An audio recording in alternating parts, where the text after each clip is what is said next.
और बिना कोनो हाट ना बजरिया से हो उमरिया की रोग नजरिया से हो। भैया इसी जिले का कोई निभा देता है कभी छोड़ देता है, जब तोड़ता है दिल से आवाज निकलता है। जानते हैं क्या? और सनहिया लगा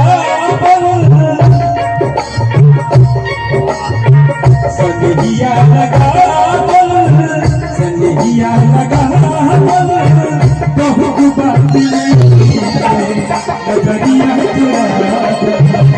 बहुत बात हो सनहिया लगा बहुत बात नहीं।